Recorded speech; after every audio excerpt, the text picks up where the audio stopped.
क्योंकि जो महिला का अंडा होता है वो ऑलवेज ही यक्ष गुणसूत्र वाला ही होता है, और जो मेल से सीमेन आता है, सीमेन में शुक्राणु होते हैं, तो उनमें से अगर यक्ष क्रोमोसोम वाला उस यक्ष से मिल गया, यानी कि वापस से यक्ष और यक्ष बनता है,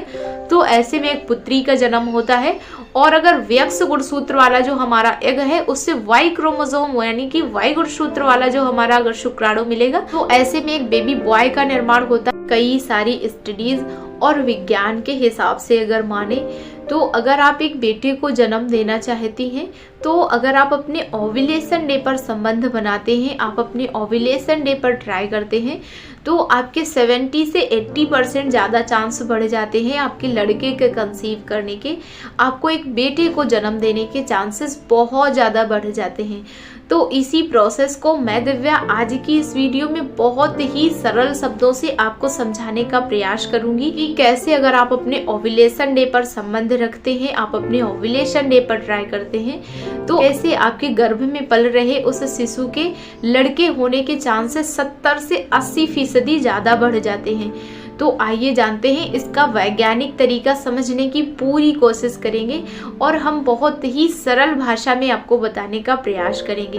तो सबसे पहले समझते हैं कि महिला का जो प्रजनन तंत्र होता है उनमें 2 ओवरीज यानी कि 2 अंडाशय पाए जाते हैं, लेफ्ट ओवरी और राइट ओवरी। महिला के ओव्यूलेशन के दौरान यानी कि महिला का जब एक पीरियड आता है और जो दूसरा पीरियड आता है, उन दोनों पीरियड्स के बीच का जो समय होता है उसको महिला की फर्टाइल विंडो कहा जाता है। और उसी फर्टाइल विंडो में महिला की किसी एक ओवरी से, लेफ्ट ओवरी या फिर राइट ओवरी से, किसी एक ओवरी से एक एग मैच्योर होके हमारी फैलोपियन ट्यूब में आ जाता है, और उस फैलोपियन ट्यूब में वो लगभग 12 से 24 घंटों के बीच में रहता है। इसके बाद उसका जीवन काल जो होता है वो समाप्त हो जाता है, क्योंकि जो महिला का एग होता है उसकी लाइफ ओनली 12 to 24 आवर के बीच में ही होती है। तो उस दौरान अगर उस एग को स्पर्म मिल जाते हैं तो वो फर्टाइल कर जाता है और महिला गर्भधारण कर लेती है। ये बात रही हमारे गर्भधारण की।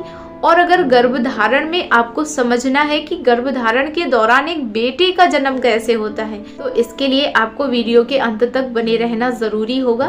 तो आइए अब हम समझते हैं कि कैसे महिला उस गर्भधारण के दौरान एक बेटे को जन्म दे सकती है। कौन सी ऐसी टिप्स हैं जिसको हम इस बीच में अगर फॉलो करते हैं तो हमारे चांसेस ज़्यादा बढ़ जाते हैं एक बेटे को जन्म देने के। तो इसके लिए आपको बहुत अच्छे से और बहुत ही सरल शब्दों में हम आपको समझा रहे हैं। तो इसके लिए जैसा कि आप सभी लोग जानते हैं, जो हमारा बेटा होता है यानी कि मेल होता है वो यक्ष और वाई क्रोमोसोम से मिलकर बना होता है। वैसे तो महिला हो या फिर पुरुष, उनमें 23 जोड़ी गुणसूत्र पाए जाते हैं, जिनमें कि 22 जोड़ी गुणसूत्र दोनों में सेम होते हैं, महिला हो या फिर पुरुष हो।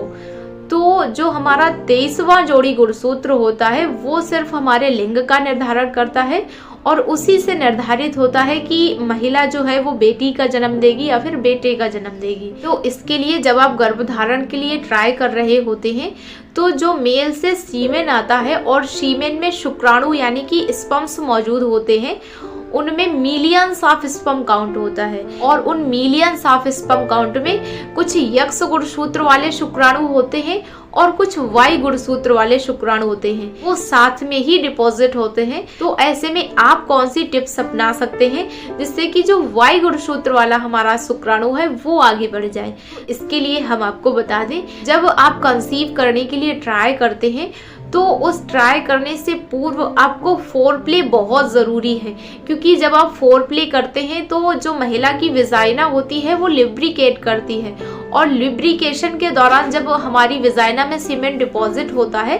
तो लिब्रिकेशन के दौरान उसके जो स्पर्म्स हैं उनके ऊपर चढ़ने में बहुत ज़्यादा हेल्प मिलती है। लिब्रिकेट होने के कारण जितने सारे हमारे शुक्राणु होते हैं उनको गति अच्छी मिल जाती है, उनको मूव करने के लिए एक बहुत ही सुटेबल इन्वायरमेंट बनता है। फाइनली आपको संबंध बनाने से पूरा फोरप्ले करना बहुत जरूरी है। और आइए अब हम समझते हैं कि वाई गुणसूत्र को कैसे आगे किया जा सकता है। तो इसमें आप कुछ पर्सनली छेड़छाड़ नहीं कर सकते हैं, ये पूरी तरह से नेचुरल होता है। बट आप अगर कोशिश करेंगे कि जिस दिन आपका ओव्यूलेशन होता है अगर आप उसी दिन ट्राई करेंगे तो ही आपके कंसीव करने के चांसेस ज़्यादा होते हैं एक बेटे के, क्योंकि जो वाई गुणसूत्र हमारा होता है, वाई गुणसूत्र वाला जो शुक्राणु होता है उसकी लाइफ कम होती है यक्ष गुणसूत्र वाले शुक्राणु की अपेक्षा, लेकिन उसकी जो स्पीड होती है वो यक्ष गुणसूत्र वाले शुक्राणुओं से ज़्यादा होती है। तो अगर उस टाइम पर बहुत ज़्यादा लिब्रिकेशन है और एग पहले से ही हमारी फेलोपियन ट्यूब में मौजूद है